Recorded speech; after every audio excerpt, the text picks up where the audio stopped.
Hi to all, I am Dr. Naresh, founder of Kiva physiotherapy clinic, जहां हम patients की help करते हैं उनकी pain to pain free life की जर्नी को अचीव करने में। आज की इस वीडियो में हम बात करेंगे 40 प्लस के बाद में वो कौन कौन सी प्रॉब्लम आती है उन लेडीज को जिनकी डेस्क जॉब रहती है और जो आईटी सेक्टर में काम करते हैं। तो ये पूरी वीडियो उन सब के लिए होने वाली है, तो आप ये वीडियो लास्ट तक पूरा देखो और आपका जो दोस्त जो डेस्क जॉब में है उनके साथ ये शेयर करो ताकि वो अपनी पेन फ्री लाइफ जी पाए और आपको थैंक यू बोल पाए।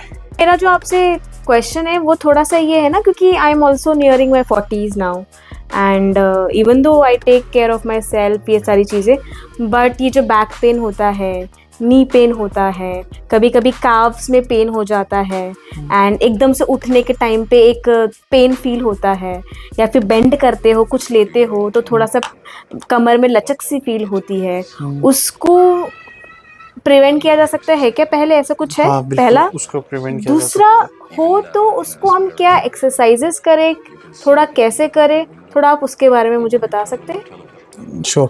देखो, 40s के बाद में जो मसल्स की रिकवरी है ना वो बहुत स्लो हो जाती है। इसका मतलब मसल्स पहले से ज़्यादा वीक होने लग जाती है। अब अगर हम मसल्स का ढंग से ध्यान नहीं रखेंगे तो फिर वो मसल्स वीकनेस की वजह से पेन आएगा और पोस्चर बिगड़ेगा।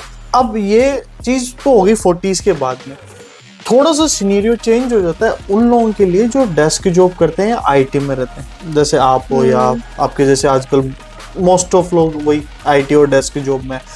अब उनका लाइफ का ऑलमोस्ट टाइम सिटिंग पे जाता है। अब सिटिंग में अगर आपने नोटिस किया हो तो आपकी नेक ऑलमोस्ट टाइम ये इस तरीके से रहती है लैपटॉप पे, ठीक है। तो नेक की ये सामने की मसल्स वीक हो गई, पूरा लोड पीछे की तरफ जाए तो पीछे पेन होना स्टार्ट हो जाएगा। तो ये मतलब इस पोस्चर की वजह से या फिर फोन पे लगे रहना वो बहुत ज्यादा होता है। तो उस पोस्चर की वजह से और वो एज 40, मसल्स ऑलरेडी वीक है, तो एक्स्ट्रा लोड आएगा तो नेक में पेन होना जायज सी बात है कि नेक का पेन बढ़ जाएगा। उसके साथ क्या होता है 40s के बाद में जो स्पाइन होती है उसके बीच में डिस्क होती है, तो डिस्क का डिहाइड्रेशन स्टार्ट हो जाता है, मतलब वो डिस्क अंदर से सूखने लग जाती है जिसकी वजह से आपको बैक में स्टिफनेस या गर्दन में तो स्टिफनेस जब मैं बेंड करती हूँ तो जो मुझे थोड़ा सा पीछे पकड़ के ऐसा हाँ उठना, जनरली लेडीज को ये जो प्रॉब्लम जो होती ही प्रॉब्लम होती होती है, है। हाँ। ओके। तो 40s के बाद में क्या डिहाइड्रेशन स्टार्ट हो जाता है अच्छा। डिस्क का, तो उसकी वजह से ये प्रॉब्लम आती है।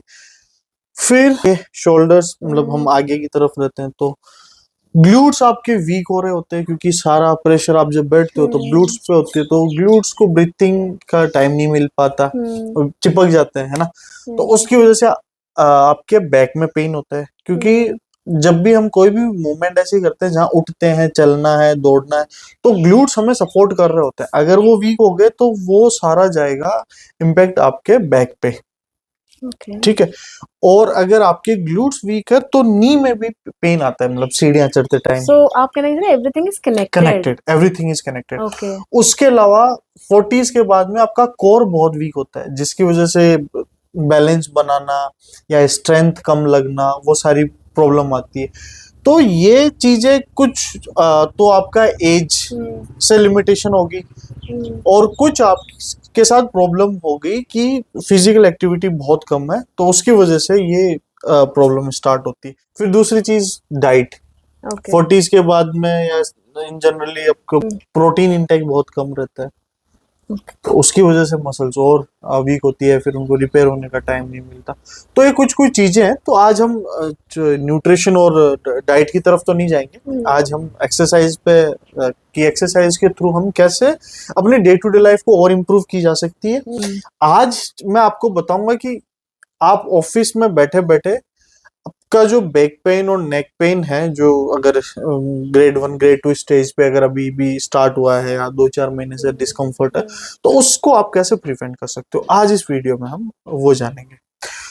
तो सबसे पहले हम नेक पेन पे बात करते हैं। तो जब नेक आगे की तरफ फॉरवर्ड रहती है काफी टाइम से, तो आप इंस्टेंटली क्या कर सकते हो ऑफिस में या घर पे भी, ये चिन टक इन 5 सेकेंड होल्ड, ये नहीं, ये नहीं, ये टक इन 5 सेकंड होल्ड और रेस्ट। इससे क्या होगा, जो नेक की डीप मसल्स है ना, हाँ, वो स्ट्रेच होगी, एक्टिव होगी डीप ओके। मसल्स, तो आपको जल्दी रिलीफ मिलेगा। या नेक पे और प्रेशर पड़ रहा है ना, सिर्फ पीछे वाली मसल्स पे, वो डिवाइड होगा और जो मसल्स पे बिल्कुल लोड नहीं आ रहा उन पे लोड आना स्टार्ट हो जाएगा, तो आपको कंपैरेटिवली कम पेन होगा। और जो आपके चांसेस है एकदम यूं नेक आगे की तरफ, क्योंकि अगर आपने नोटिस किया होगा आपके जो सीनियर्स है, जो 30-40 ईयर्स से आईटी में है, आपके साथ जॉब में, उनका पोस्चर देखना, if they are non active in exercise and all, तो उनका ये forward neck posture, rounded shoulder, sometime ये काइफोटी कर्वेचर, ये ऐसा आपको देखने का मिलेगा ओल्ड एज में। तो इन सबको बचने के लिए आप ये chin tuck in exercise, one of the best exercise जो इंस्टेंटली आप ऑफिस में Chin कर tuck सकते in. हो। चिन टक इन 5 सेकंड होल्ड करना है आपको पीछे की Okay. तरफ, ठीक है। फिर मैं आपको बताता हूँ शोल्डर्स के लिए एक्सरसाइज। तो जनरली हमारे रोम्बॉइड मसल्स है वो वीक हो जाते हैं, जिसकी वजह से ये शोल्डर्स आगे की तरफ आते हैं। तो हमें क्या करना है, ये दोनों स्कैपुला को पीछे की तरफ स्क्वीज करना है, या शोल्डर ब्लेड को स्क्वीज करना है पीछे की तरफ, Okay. और 5 to 10 सेकंड होल्ड Hold. और फिर रेस्ट। Release. ये शोल्डर ब्लेड है, इनको आपस में स्क्वीज करना है, फिर रिलैक्स, और ये 5 to 10 सेकंड तक आपको होल्ड करके रखना है, ठीक। थर्ड एक्सरसाइज मैं आपको बता रहा हूँ, जो आप थोरेसिक मोबिलिटी के लिए कर सकते हो, क्योंकि बहुत टाइम तक ऐसे बैठे रहने से आपका ये रिब केज पूरा अंदर की तरफ सिकुड़ जाता है। तो इसके लिए आपको क्या करना है, दोनों हाथ पीछे, Okay. थोड़ा सा चेयर से आगे, दोनों हाथों को पीछे की तरफ खींचो और चेस्ट ऊपर की तरफ, ये, और फिर डीप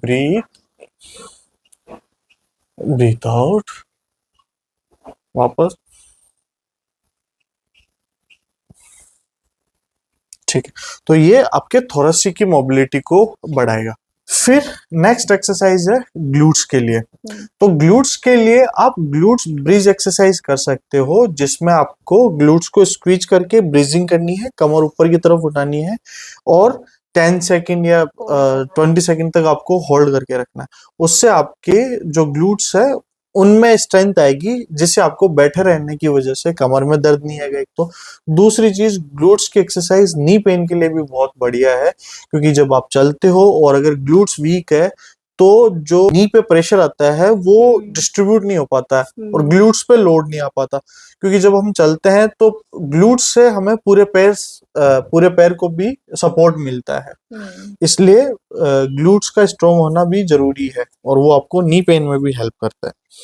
अब इनके अलावा, इन सब के अलावा एक चीज है जो बहुत इंपॉर्टेंट है, जो आपको रोज करनी चाहिए, वो है आपकी कोर स्ट्रेंथ, है ना। आपका जितना अच्छा कोर होगा उतनी आपकी स्ट्रेंथ अच्छी होगी, उतनी आप में थकावट नहीं होगी, और उसके अलावा बैक पेन में आपको काफी रिलीफ मिलेगा, ठीक है। तो कोर स्ट्रेंथ के लिए आप क्या कर सकते हो, एक तो है सबसे बेस्ट प्लांक आप कर सकते हो, दूसरी एक्सरसाइज है बर्ड डॉग। तो ये बर्ड डॉग, ये दो एक्सरसाइज भी अगर आप रेगुलरली कर रहे हो ना, तो जो आपकी एज है जो लगातार बढ़ रही है, उस प्रोसेस को स्लो डाउन किया जा सकता है। मतलब आपकी डेली लाइफ कंफर्टेबल हो सकती है या बेटर हो सकती है, और आपका पोस्चर इंप्रूव होने लगेगा। तो ये कुछ बेसिक एक्सरसाइज है जो आप कर सकते हो, जिससे आपका ये सारे पेन से आप बच सकते हो। पर हाँ, कुछ रेड फ्लैग्स है जो मैं आपको बता देता हूँ। अगर वो है तो आपको एक फिजियोथेरेपिस्ट से अभी असेसमेंट करवाना चाहिए, मिलना चाहिए, कंसल्ट करना चाहिए। वो ये कि अगर आपका जो नेक का पेन है वो अगर हाथों तक रेडिएट हो रहा है, या अंगुलियों में नमनेस है, टिंगलिंग है, तो आपको इमीडिएटली फिजियोथेरेपिस्ट से मिलना चाहिए, क्योंकि वीक मसल्स की वजह से डिस्क बल्ज होने के चांसेस बहुत ज्यादा बढ़ जाते हैं, और अगर डिस्क बल्ज हुआ तो कई बार नर्व को दबा देता है, उसकी वजह से ये रेडिएटिंग पेन, टिंगलिंग और नमनेस आपको फील होता है। सेम ऐसे ही पैर में, अगर कमर में डिस्क बल्ज हुआ है, अगर कमर की नस दबी हुई है, तो फिर वो आपको या तो पैर तक नीचे रेडिएट, कमर से लेके पैर तक आपको रेडिएटिंग पेन कोज करेगा, या फिर पैरों में वीकनेस या टिंगलिंग, नमनेस, ये सब फील होगा। तो ऐसी सिचुएशन में आपको एक फिजियोथेरेपिस्ट से इमिडिएटली मिलना चाहिए और जो वो रिहैब प्लान बनाए वो आप फॉलो करो। और अगर आप हमसे कंसल्ट लेना चाहते हो, अगर आप जयपुर नहीं, अगर बाहर से आप ये वीडियो देख रहे हो, तो आप हमसे ऑनलाइन भी कंसल्ट कर सकते हो। तो इन नंबर पे आप कॉल करके अपनी अपॉइंटमेंट बुक करवा सकते हो। तो डॉक्टर जितना मेरे को आपके कॉन्वर्सेशन समझा ये है कि ये 2-4 एक्सरसाइजेस है, मैं कंटिन्यूटी के साथ करती हूँ तो मैं पेन को थोड़ा-सा कम कर सकती हूँ या फिर उसे आने से बचा सकती हूँ, बिल्कुल। बराबर? तो ठीक है, मैं इसे कोशिश करूँगी इसे ट्राई करने की, और जो आपने कुछ रेड फ्लैग्स बोले हैं, वो मैं आइडेंटिफाई करने की कोशिश करूँगी, and if I come across ये रेड फ्लैग्स, देन शायद मैं I will get back to you on it हाँ श्योर। एक बार। और ये एक्सरसाइज अगर आप टाइमली करने लग जाते हो तो आपके रेड फ्लैग्स होने के चांसेस बहुत बहुत कम हो जाते जाएंगे। हैं। बेसिकली प्रिवेंशन हाँ, is prevention is always better than cure. Better than cure. तो आप ये प्रिवेंशन रखनी चाहिए। ओके, ठीक है, thank you doctor. Most welcome.